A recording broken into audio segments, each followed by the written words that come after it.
Soyez les bienvenus pour cette nouvelle formation sur les sacrements, la formation théologique et sur les sacrements. Aujourd'hui, nous abordons le sacrement des malades. Après avoir parlé la semaine dernière du sacrement de la confession de foi, confession de nos péchés.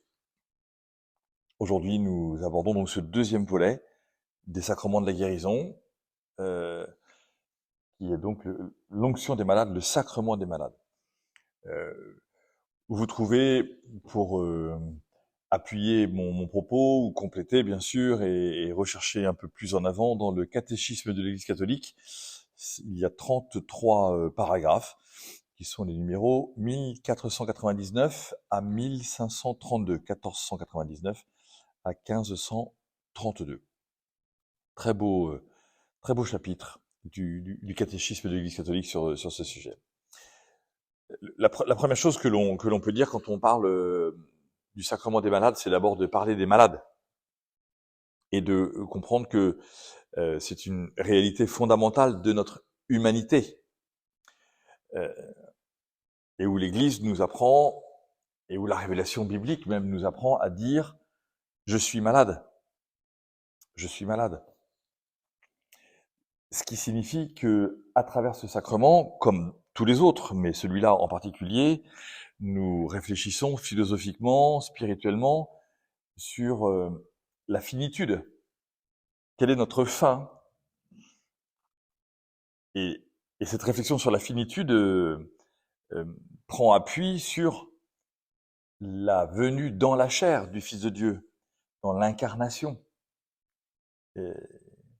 Le Christ accepte de venir épouser notre finitude au point d'en devenir malade. Et tout l'Évangile nous montre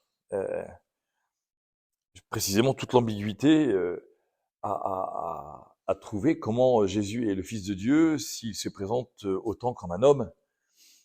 Un Dieu ne pleure pas devant son ami mort, un Dieu ne meurt pas sur une croix, un Dieu se défend, voilà, et finalement le Christ va venir épouser, c'est la grande déclaration de saint Paul dans la lettre aux Colossiens, de l'abaissement du Christ, hein, et qui est ce mot qu'on a du mal à traduire, et donc on l'a fait devenir français, qui est la kénose, K-E-N-E-N-O-S-E, kénose, qui est à la fois abaissement, anéantissement, humiliation, enfin, vous voyez, une espèce voilà. Et toute la dynamique du Christ est une dynamique d'abaissement, de kénose, d'humiliation, d'acceptation de la petitesse, pour rejoindre nos propres maladies, la maladie en propre de l'homme étant le péché. Un animal ne pêche pas, une poule ne pêche pas, l'éléphant ne pêche pas. Voilà. Seul l'homme pêche. Et donc dans notre réalité, on comprend alors aussi pourquoi l'Église est toujours en lutte avec une humanité technique qui cherche à repousser les limites de la mort, qui cherche à faire en sorte qu'on puisse peut-être devenir éternel, enfin on ne sait pas très bien ce que ça veut dire, et avec une médecine, ou même les médecins catholiques sont aujourd'hui confrontés à des questions éthiques énormes, qui sont sur finitude, infinitude, guérison, soins palliatifs, soins de quoi, enfin voilà, c'est des grandes questions énormes, qui nous disent, voilà, qui en fait va m'accompagner dans ma maladie, qui va m'accompagner dans ma finitude. Et l'Église proclame, l'Église regarde, et l'Église reconnaît que le Christ vient nous accompagner dans chacune de nos finitudes, et que toutes les rencontres du Christ, toutes les rencontres évangéliques, si on peut le dire ainsi, sont des bonnes nouvelles pour les finitudes, pour chacune de nos finitudes. Et chacune de ces nouvelles, chacune de ces bonnes nouvelles sont des rencontres du Christ qui dit à un lépreux, à un malade, à un aveugle, à un handicapé, à voilà, un adultère, une femme adultère, à une maman qui présente son enfant malade, qu'il y a une bonne nouvelle à venir, et que cette bonne nouvelle va venir habiter la finitude en fait. Il va venir habiter notre condition. La bonne nouvelle, c'est le Christ qui ne rejette aucun malade, aucun pécheur, aucune situation. Et on a l'impression même que en permanence, c'est pas qu'on a l'impression, c'est qu'on voit que le Christ va à la rencontre de toutes les finitudes de son époque euh, qui sont rejetées déjà par la société, y compris par les groupes de croyants. Et donc on comprend pourquoi l'Église aujourd'hui, euh, pour reprendre l'expression de Mère Teresa, va dans les trous des pauvres. C'est qu'en fait, il y a des nouvelles pauvretés, il y a des nouvelles maladies, et l'Église n'en est jamais absente. L'Église ne cesse jamais d'aller visiter et prendre chair de ces finitudes nouvelles. Nouveaux types de maladies, nouveaux types de dépendances, euh, voilà, nouvelles contraintes d'un monde très très excluant, très très dur, hein, et, et, et finalement le nom de Jésus, euh, c'est bien qu'il soit au singulier. Dieu sauve, c'est pas Dieu sauvera ou Dieu a sauvé. Et quand nous parlons de Jésus, nous ne voulons pas parler d'un Jésus du passé. Nous parlons, en parlant du Christ Jésus, de la réitération permanente du Golgotha, de la mort et de la résurrection du Christ. Dans chaque sacrement que nous célébrons, nous arrivons le vendredi saint. Donc la réponse fondamentale de l'Église aux malades, c'est le Christ. C'est pas le sacrement des malades, vous voyez, c'est le Christ. Nous apportons le Christ. Alors bien sûr, on célèbre les sacrements et les sacrements disent la présence réelle du Christ. Mais parfois on a des concepts, même en théologie, qui finalement sont un peu... parlent pas à nos amis, c'est normal, on n'a pas fait de théologie ou de philosophie grecque et latine, il y a des mots qui sont un peu compliqués. Or on voit bien que les mots sacrement, enfin en tout cas le mot de sacrement est un mot qui peut être, enfin qui doit être utilisé par nous pour comprendre entre nous, j'ai envie de dire, ce que représente le Christ pour nous et l'œuvre du Christ pour nous au cœur de l'Église. Mais vraiment, quand on parle du sacrement des malades, en fait, c'est le Christ qui te visite. Et comment parlons-nous du Christ qui visite? Et c'est d'autant plus important, j'y reviendrai à la fin, qu'il y a une intense, il y a un intense parallèle entre le sacrement des malades et l'Eucharistie, puisque en fait, vous savez que dans les deux mots, dans les deux sacrements plutôt, ce sont des sacrements de pèlerinage. Ce sont les deux sacrements qu'on appelle le viatique. C'est pour notre chemin. Bon, ça c'est ma conclusion, donc j'y reviendrai, ne vous inquiétez pas.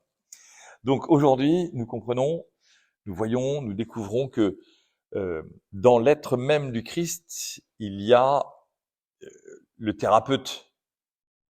Et ce que l'Église a compris en regardant le Christ dans l'Évangile, c'est qu'il est thérapeute, il est médecin de toutes les situations, qu'elles soient physiques, psychiques, mentales, relationnelles. Et c'est absolument... enfin, c'est très puissant. Quand on pense aujourd'hui, par exemple, à la santé mentale, qui est un énorme sujet actuel, notamment lié au triste anniversaire de la célébration du confinement strict, et quand on voit l'état de la société ou de beaucoup de nos contemporains, en conséquence de beaucoup de paroissiens qui ne sont pas exclus de la contemporanéité de notre société, eh bien, le nombre de rencontres du Christ avec des malades mentaux est complètement incroyable. Complètement, voilà, les possédés, les épileptiques, etc. Et les noms qu'on posait sur ces maladies il y a 2000 ans sont des noms qui ont beaucoup évolué grâce à la médecine et qui nous permettent de comprendre là où il y a de la schizophrénie, là où il y a de la dépendance, là où il y a des addictions. Voilà, je trouve ça vraiment très fort de voir que euh, l'explosion, si l'on peut dire ainsi, la triste explosion des maladies mentales et de l'extrême difficulté à pouvoir les soigner, euh, ne nous fait pas perdre l'espérance parce que nous voyons le Christ qui s'approche de tant et tant de maladies mentales. Par ailleurs, vous savez aussi que la science, la médecine, nous a appris depuis pas très très longtemps, hein, je crois que c'est à peu près 80 ans, que dans les points de pression sur certaines veines, il y a des provocations de céphalées épouvantables. Et que notamment quand on presse les veines du poignet et qu'on les transperce ou qu'on les écrase, ça crée automatiquement des céphalées épouvantables. Ce qui veut dire que nous avons en plus la preuve que le Christ a eu une maladie mentale sur la croix. C'est-à-dire qu'il n'a pas eu qu'une maladie physique. Enfin, voilà, il n'a pas eu qu'une maladie corporelle, on va dire. Voilà. Mais il est mort d'épuisement et il est mort d'épuisement dans une fragilité mentale liée à la pression sur les veines, à l'éclatement, je ne sais pas comment on peut dire, j'ai pas les mots médicaux, mais de ces deux veines qui accrochaient à ses poignets et qui ont transpercé ses poignets. Et donc on peut imaginer, donc on peut lire aussi, et en tout cas moi, quand je le fais, je trouve ça tout à fait bouleversant en relation avec tous ces malades mentaux, ou psychologiquement fragiles ou psychiatriquement explosés, de relire les 7 paroles du Christ en croix et de se dire qu'il les a prononcées dans un temps de maladie mentale, voyez, et de déficience mentale, de fragilité mentale. Je trouve ça vraiment très très bouleversant de pouvoir méditer sur ces paroles du Christ. J'ai soif. Pourquoi m'as-tu abandonné? En tes mains je remets mon esprit. Aujourd'hui tu seras avec moi au paradis. Enfin, voilà, il y a une spiritualité de la maladie mentale du Christ sur la croix qui, je le crois, rejoint et peut rejoindre beaucoup de nos contemporains, et que il y a certainement beaucoup d'études qui ont été faites déjà ou des commentaires bibliques qui ont été faits sur le sujet. J'avoue que j'ai pas eu le temps de m'y poser, mais si jamais un jour vous trouvez des références sur ce sujet, voilà, ça pourrait être intéressant d'y travailler, d'y revenir. Donc le Christ est vraiment la réponse fondamentale. Et quand l'Église célèbre les sacrements, elle célèbre le Christ. Et on comprend avec l'évangile de Saint Marc au chapitre 2, verset 27, « Je ne suis pas venu pour les bien portants, mais pour les malades et les pécheurs. » Et cette déclaration du Christ, c'est sa vocation. Voilà. Pourquoi Dieu a envoyé son Fils? Eh bien, pour que l'humanité se reconnaisse dans sa finitude. Nous ne sommes pas seuls et nous avons besoin de quelqu'un. Et l'orgueil de l'homme depuis Genèse 1, c'est de vouloir s'en sortir par lui-même. Et dire, mais non, c'est pas très grave si on me dit de manger ce fruit et que je le mange, je vais me débrouiller. D'autant qu'on me fait miroiter que si jamais j'augmente ma technique, j'irai mieux. Et donc voilà. Donc, si on me le miroitement du diable qui dit vous serez comme des dieux, c'est un soi-disant progrès technique. Vous voyez, l'homme ira bien puisque le Dieu est créateur. Donc si le Dieu est créateur, je deviens comme lui, je vais devenir un co-créateur et je vais devenir co-créateur d'une technicité qui va m'arranger. Donc d'ailleurs, on voit bien la première technique évolutive du livre de la Genèse, hein, c'est qu'ils ont, pour cacher leur nudité, ils ont des pagnes avec des feuilles, et puis qu'en sortant du jardin d'Éden, on leur file des peaux d'animaux, quoi. Hein, donc rien que pour se cacher, pour avoir chaud ou froid, enfin voilà, pour se protéger. Bon, donc le Christ, en tout cas, euh, par ce mot, par ce nom qu'il a, le Christ, c'est celui qui est oint. L'Église va lire les premières actions des apôtres dans l'Évangile, notamment Marc encore une fois, au chapitre 6, du verset 13. Les disciples de Jésus partent, ils appellent les gens à la conversion, ils disent aux gens de se repentir, et puis ils faisaient des onctions d'huile à des malades et ils les guérissaient. Donc les apôtres eux-mêmes, avant même la mort et la résurrection du Christ, utilisent de l'huile pour redonner la force aux gens. Et donc en fait, ils amènent le Christ, puisque en fait, à chaque fois que vous oignez, que vous faites une onction, vous christifiez, enfin vous faites une onction du Christ, d'accord, puisque le mot de Christ c'est le oint, O-I-N-T.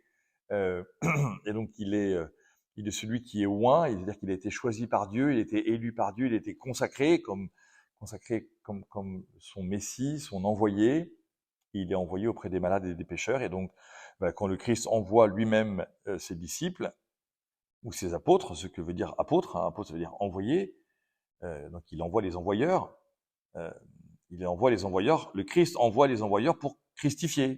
Vous voyez, voilà, et tout le monde va pouvoir être oint et devenir rempli de la présence du Christ qui vient pour te sauver et te pardonner tes péchés. Alors, effectivement, l'Église, qui est créée par le Christ, on va dire ça comme ça, l'expression n'est pas forcément très juste, mais pas complètement fausse non plus. La vocation de l'Église va être de mettre ses pas dans la vocation du Christ, de devenir la prolongation de la vocation du Christ. Alors nous visitons les dépendants, voilà, et nous sommes en lien permanent avec des gens dépendants, que ce soit des hôpitaux, des prisons, des orphelinats, des EHPAD, des gens seuls dans leur maison, qui soient malades ou pas d'ailleurs, mais seuls. À partir du moment où vous êtes seul, vous êtes dépendant, voilà. Et il y a cette dépendance là qui est vraiment très forte. Et le Christ, alors, c'est ça qui est très très beau. Il va, comme je l'ai un peu dit, il est le thérapeute, il est le médecin, il va lui-même s'identifier à ces malades. J'étais malade et vous êtes venu me visiter, j'avais faim, vous m'avez donné à manger, j'avais soif, vous m'avez donné à boire, j'étais nu, vous m'avez habillé, j'étais en prison, j'étais malade, vous m'avez visité. Mais Seigneur, quand est-ce qu'on a fait ça? À chaque fois que vous l'avez fait à l'un de ces plus petits de mes frères, c'est à moi que vous l'avez fait. Donc le Christ est tout à la fois loin et celui que nous allons visiter, quoi. Nous apportons le Christ à ceux qui sont déjà le Christ, en fait. On vient les connecter, en fait, à la réalité. Eux, ils pensent qu'ils sont perdus, ils pensent qu'ils sont abandonnés, ils pensent qu'ils sont seuls, que personne ne prend soin d'eux. Et bien, nous leur apportons le Christ qui est déjà eux. Et c'est toute la beauté, la puissance bouleversante de ces visites aux personnes dépendantes, malades, pécheresses, voilà, c'est que nous leur apportons le Christ alors qu'ils sont déjà le Christ dans leur réalité ontologique. Voilà, ils sont déjà là. Alors le sacrement, nous on le comprend bien, est une grâce immense, parce que dans chaque sacrement, nous affirme l'Église, il y a une opération certaine du Christ rédempteur. Il y a une œuvre certaine du Christ rédempteur. Je trouve beau de pouvoir utiliser opération, hein, ex opere operato, comme dit le Concile de Trente à la suite de saint Thomas d'Aquin. Le sacrement opère en lui-même, hein. Et je trouve ça beau qu'on puisse parler d'une opération dans un sacrement, et notamment pour le sacrement des malades. Je vais recevoir le sacrement des malades, je vais vivre une opération importante. Voilà, je vais me confesser, dans chaque confession, je vais vivre une opération à cœur ouvert. Blam. Donc forcément, si je cache des trucs, ça va pas. Bon, à chaque messe, j'assiste à l'opération la plus extraordinaire de l'histoire de l'humanité, qui est la transsubstantiation. Enfin, voilà. À chaque baptême d'enfant ou d'adulte, il y a une opération qui fait que il y a un être nouveau qui naît devant moi. Enfin, c'est pas technique, c'est juste surnaturel. Vous voyez, et je trouve ça magnifique d'utiliser ce mot de la médecine, une opération, voilà, pour dire que le Christ est notre thérapeute, et que dans chaque sacrement, il y a cette œuvre certaine du Christ rédempteur, parce que dans chaque sacrement, nous célébrons la grande œuvre de l'histoire de l'humanité, qui est la rédemption du Christ sur la croix. Et donc, la grande opération, ou l'opération unique, si on peut dire ainsi, je ne sais pas si on peut dire, c'est l'opération unique, il n'y en aura pas d'autre, c'est le Christ qui nous sauve sur la croix, et qui par sa résurrection, ou par la résurrection que le Père lui donne dans l'unité trinitaire, va donc nous donner le Saint-Esprit pour être sûr que nous ne serons jamais orphelins, jamais seuls, jamais complètement indépendants. Et alors effectivement, le sacrement des malades, finalement, comme tous les sacrements, mais celui-là en particulier, est une conformité au vendredi saint.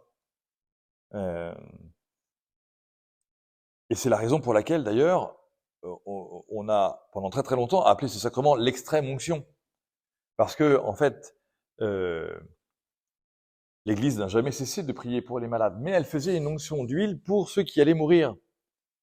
Et donc, ce sacrement, par exemple, c'est extraordinaire, pendant très longtemps, il s'est appelé in exitu, en sortie. Je suis en sortie de ce monde. Donc, extrême onction, je vais bientôt sortir de ce monde. Donc, c'est le ex euntium. Voilà, je reçois la dernière onction pour sortir, en fait. Voilà, je sors. Voilà, je quitte ce monde. Je vais mourir. Voilà, il y a une finitude. In exitu. Voilà, juste avant de sortir, je reçois cette onction. Et donc, c'est la raison pour laquelle on a souvent, du coup, on a glissé la compréhension générale du sacrement.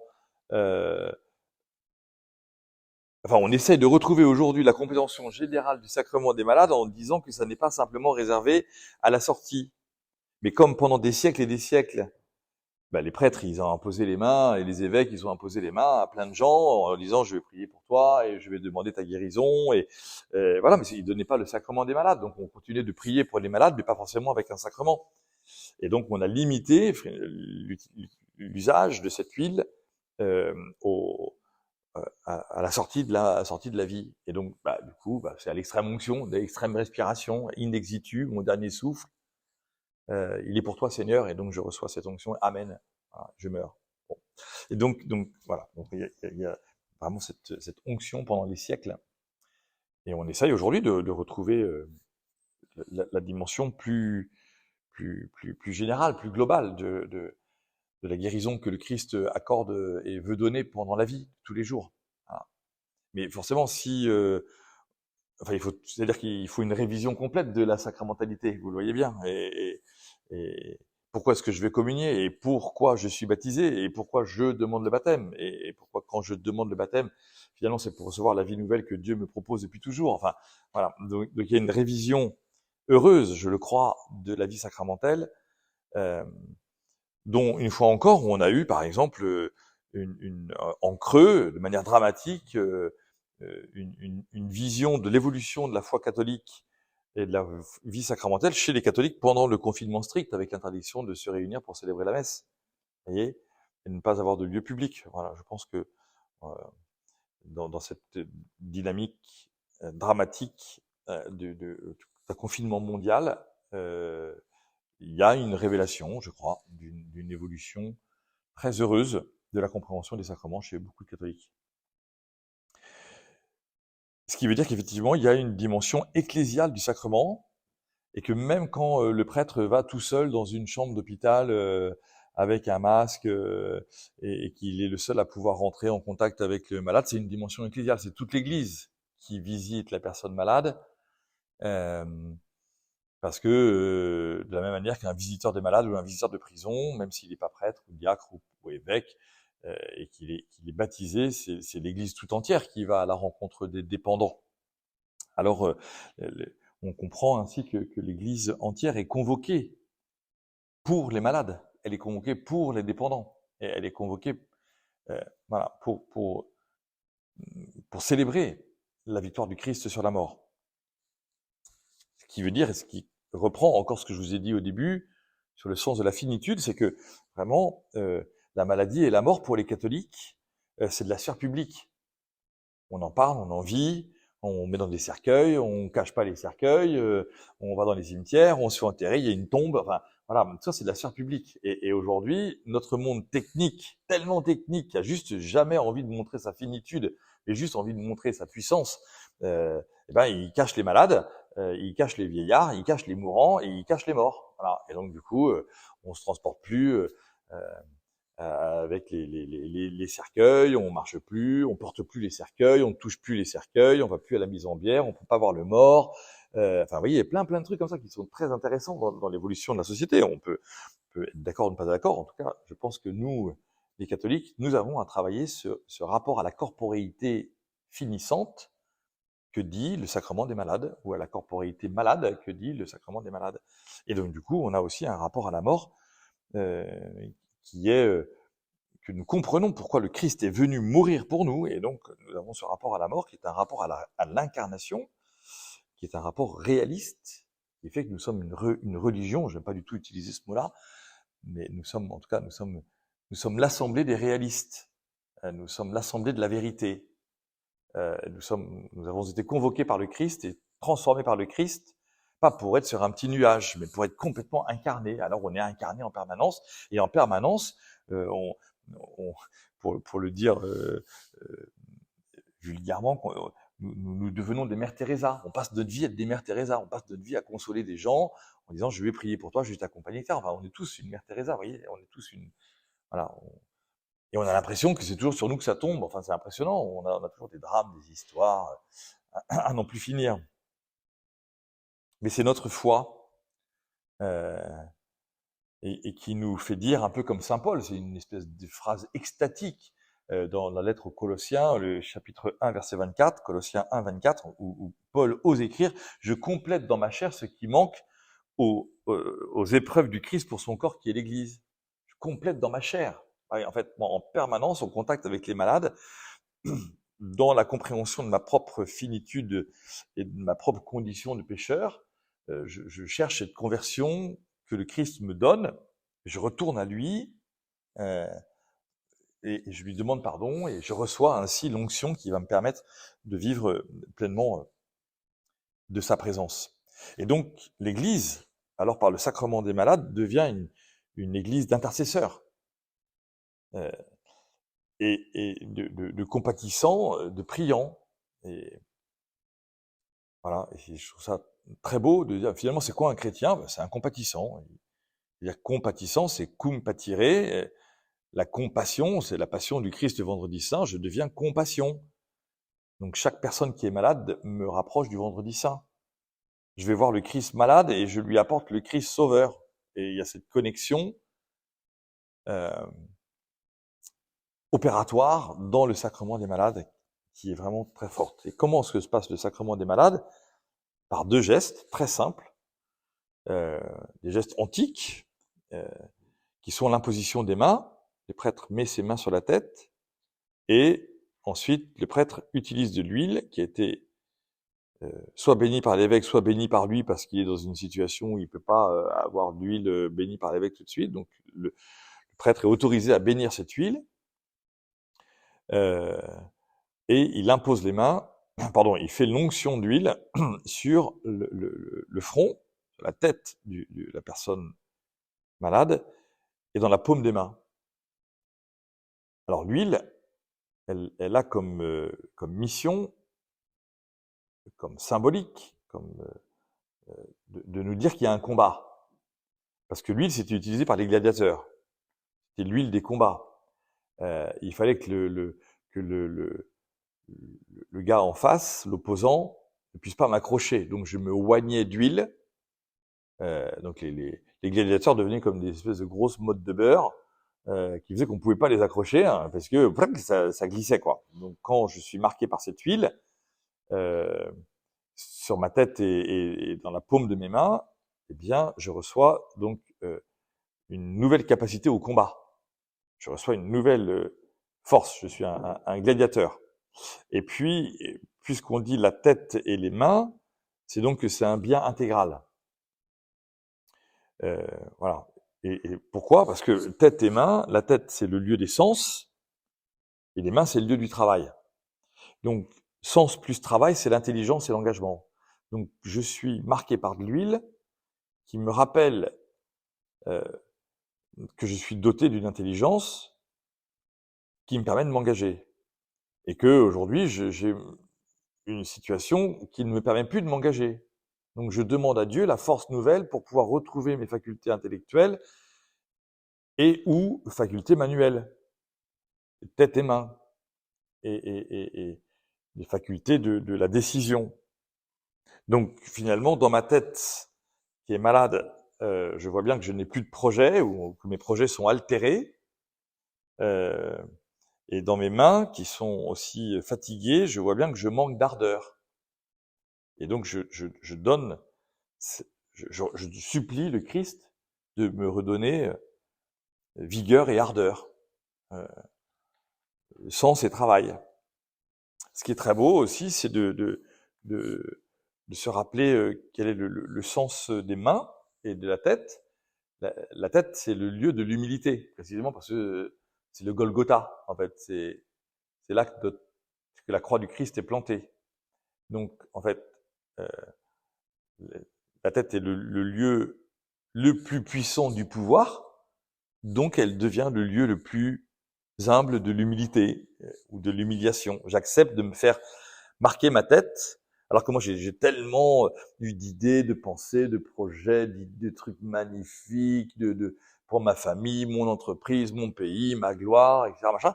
Eh bien, je suis marqué par cette huile sur la tête, voilà, qui me rappelle que je suis poussière et que je redeviendrai poussière, que j'ai besoin d'une force qui n'est pas simplement de moi, mais qui est extérieure à moi et qui va rentrer en moi parce que l'huile me pénètre. Donc finalement, la tête, vous voyez, devient, dans le cadre de la maladie, euh, alors qu'elle était si puissante, le lieu de l'humilité. Et puis les mains, euh, ce sont les mains de la supplication. C'est celles c'est en regardant mes mains que je vois que je ne sais plus rien faire. Je, je, dans dans le ministère, euh, au cœur de la messe, le ministère le plus incroyable, c'est de voir toutes ces formes de mains dans lesquelles on dépose le corps du Christ. C'est absolument bouleversant voilà, de voir des mains d'agriculteurs, de pêcheurs, des petites mains d'enfants toutes fines, des mains complètement nécrosées, recroquevillées, des mains déformées, des mains avec des doigts en moins, des mains avec des rides. Enfin, on voit tout, on voit le monde dans la paume de la main. Vous voyez, et je trouve ça extraordinaire que le Christ disent, alors, il y a beaucoup de gens qui communient dans la bouche, c'est pas un problème, mais en tout cas, quand on donne la communion dans la main, outre l'aspect antique du partage du pain, dans lequel on reconnaît que c'est plus du pain, mais le corps du Christ, euh, le fait que les pères de l'Église disent, tu fais un trône dans ta main pour le roi de gloire, et que le ministre de l'Eucharistie, qu'il soit un ministre ordinaire ou extraordinaire de l'Eucharistie, dépose petits morceaux que ses mains peuvent écraser. Euh, voilà, et je reçois de l'huile dans cette paume de mes mains. Donc ça devient une supplication, vous voyez, et qu'on retrouve d'ailleurs dans le Notre Père. Quand on ouvre ses mains pour le Notre Père, voilà, on montre, Seigneur, notre ardeur ou notre peu d'ardeur qu'on a en ce moment, mais on lève un peu les mains quand même. Voilà, Seigneur, je te supplie, et je suis fatigué, j'en peux plus. Même mes bras ne se lèvent plus. Et toi, tes bras ont été accrochés et tu en es mort pour moi. Voilà. Donc il y a vous voyez, la tête qui redevient le lieu de l'adoration parce que je redeviens, par cette onction sur ma tête, humble en étant capable de mettre à genoux devant le Seigneur. Et puis il y a ces mains qui sont les mains de la supplication qui disent la grande prière du Notre Père. Et donc, vous voyez comment je m'approche de l'Eucharistie. Hein. Effectivement, on voit que euh, les sacrements de la guérison, confession des péchés et reconnaissance de ma finitude par la maladie, en fait, m'approche du Christ. Voici l'agneau de Dieu qui enlève les péchés du monde. Et je communie. Et donc, c'est pour ça que l'Église dit que vraiment, il y a un viatique. Viatique, on va sur le chemin. Je suis sur le chemin, et sur le chemin de ma vie, eh bien, j'ai ces sacrements qui m'accompagnent et qui peuvent être réitérés très souvent. L'Eucharistie, tous les jours, le sacrement des malades fréquemment, et la confession aussi fréquemment, c'est-à-dire au moins une fois par an, justement, où je m'approche du vendredi saint et je vais confesser mes péchés le vendredi saint, ou autour du vendredi saint, ou dans la semaine sainte, je fais mes Pâques, parce que je vais passer, et que c'est un viatique. Et donc je reçois euh, de la part du prêtre ou de l'évêque, qui sont les deux seuls ministres à pouvoir donner le sacrement des malades, euh, une onction très, très forte. Si je vous donne ce détail que seul le prêtre et l'évêque peuvent donner le sacrement des malades, c'est pour qu'on comprenne aussi que dans la grande mission de l'Église d'aller visiter les personnes dépendantes, malades, etc., il n'y a jamais aucune activité chrétienne sans prêtre. Et ça a été l'occasion, par exemple, pour moi, de très nombreux échanges très beaux, notamment avec des gens qui étaient laïcs, aumôniers d'hôpitaux, de prisons ou de lieux fermés, et qui disaient non mais pourquoi est-ce que l'Église donne pas la possibilité aux visiteurs de malades de donner le sacrement des malades? Parce qu'en fait, la réponse c'est pas bah oui ça pourrait nous arranger, et c'est un peu comme si on disait il faudrait ordonner des femmes prêtres et comme ça on aurait plus de facilité à avoir des messes. C'est pas la question du tout. La question c'est de dire est-ce que je crois en l'apostolicité du sacrement? Et donc je visite un malade, ce malade est malade, ce malade demande de l'aide. Eh bien non seulement il demande de l'aide et je vais le voir, mais puisque je ne suis ni prêtre ni évêque, je vais aller voir un prêtre et un évêque pour dire viens m'accompagner.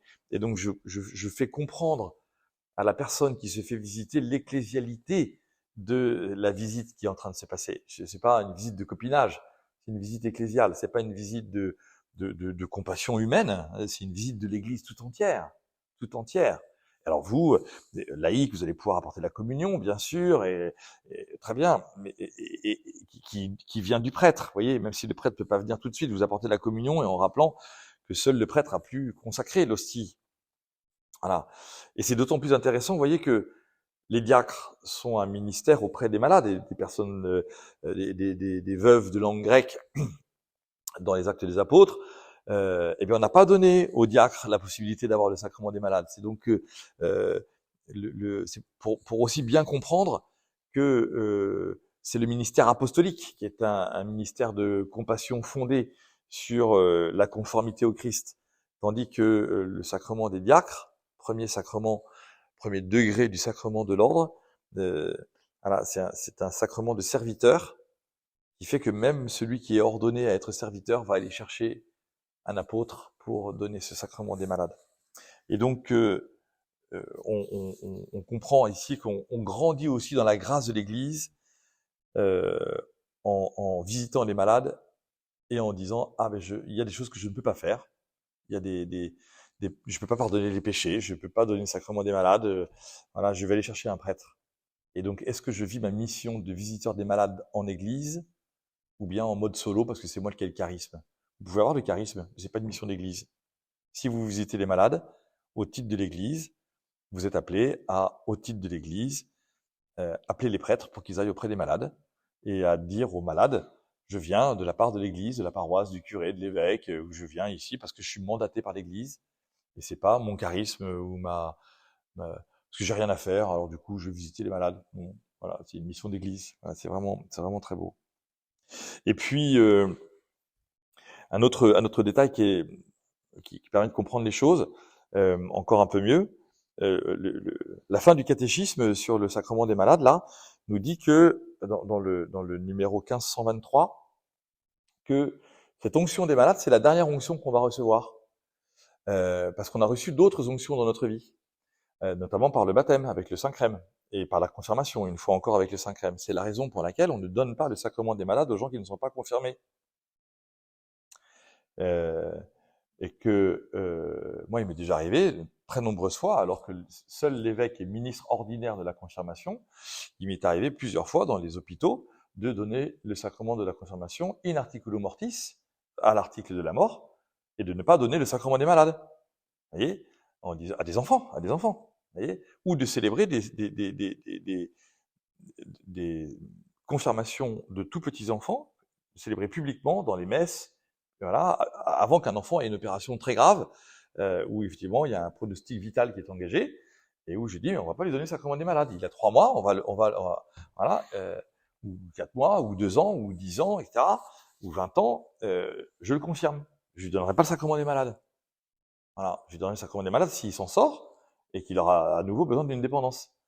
Et donc, je trouve ça très beau, très fort, vous voyez, de dire. Et à chaque fois que j'ai dit ça aux évêques, en disant tiens, je suis allé confirmer un jeune à l'hôpital, les évêques ont toujours dit bah oui, oui, tu fais ton boulot, vous voyez. Alors qu'aujourd'hui, on dit que seul l'évêque peut confirmer. Donc oui, seul l'évêque confirme quand on est en état de vie parce que c'est un viatique, mais en état de risque de mort, eh ben, le prêtre peut confirmer et doit confirmer. Et doit confirmer. Vous voyez? Voilà. Donc très important de bien comprendre la puissance des sacrements, la puissance catholique des sacrements et ce qu'ils disent de la vie de l'Église et de la vie chrétienne. Voilà, tout comme, par exemple, si un jour ça vous arrive de rendre visite à un prêtre malade, euh, euh, voilà, en fin de vie, par exemple, et vous dites au prêtre, est-ce que vous voulez que j'appelle un prêtre voilà. Parfois, ça peut arriver que le prêtre soit un peu perdu dans son esprit, que voilà. Et du coup, il y a un prêtre qui vient donner le sacrement des malades, et vous serez surpris parce que pour les prêtres, on ne donne pas le sacrement des malades dans la paume des mains, mais sur le dos des mains, puisque nos mains ont été ointes par le Saint-Crème pour qu'on devienne prêtre et qu'on puisse célébrer les sacrements. Donc, à un prêtre, dans les célébrations communautaires de sacrement des malades pour les prêtres, ils ont tous les mains comme ça, retournées, et pas la paume des mains. Vous voyez, on ne met pas deux fois une huile qui est pas pareille. Voilà. On fait pas deux onctions sur un même lieu, pas pour la même réalité. Voilà. C'est très beau, ça, c'est très fort. Moi, ça m'est déjà arrivé de donner une fois le sacrement des malades à un prêtre, voilà. Et dans son vieil âge et son esprit fatigué, il a ouvert les mains comme un malade. Et je lui dis, mais non, rappelle-toi que tu es prêtre. Hop, tout de suite, il a retourné ses mains. Voilà. Et alors, ah oui, j'ai fait un peu de caté quand même. J'ai fait un peu de théologie, voilà, pendant 6 ans, 7 ans. Voilà. Et donc, l'Église dit que l'onction des malades parachève les autres onctions reçues pendant la vie. Et donc, je vais m'arrêter ici, en comprenant qu'effectivement, donc cette dernière onction, l'Église le dit, c'est pour mener l'ultime combat, les dernières luttes avant l'entrée dans la maison du Père. Et donc, effectivement, c'est important d'appeler les prêtres et les évêques pour dire quelqu'un va mourir, allez lui donner l'huile du soutien, l'huile du dernier combat, parce que ce sacrement, comme celui de la confession, voilà, ce sont des sacrements qui préparent à la patrie céleste. Et je m'en vais vers le Père. C'est la dernière parole de Jean-Paul II, juste avant de mourir, qui dit laissez-moi aller vers la maison du Père. Voilà, c'est exactement ça en fait. Je vais à la maison. Donc j'ai reçu les sacrements, j'ai reçu les viatiques. Voilà, je suis prêt, je lutte.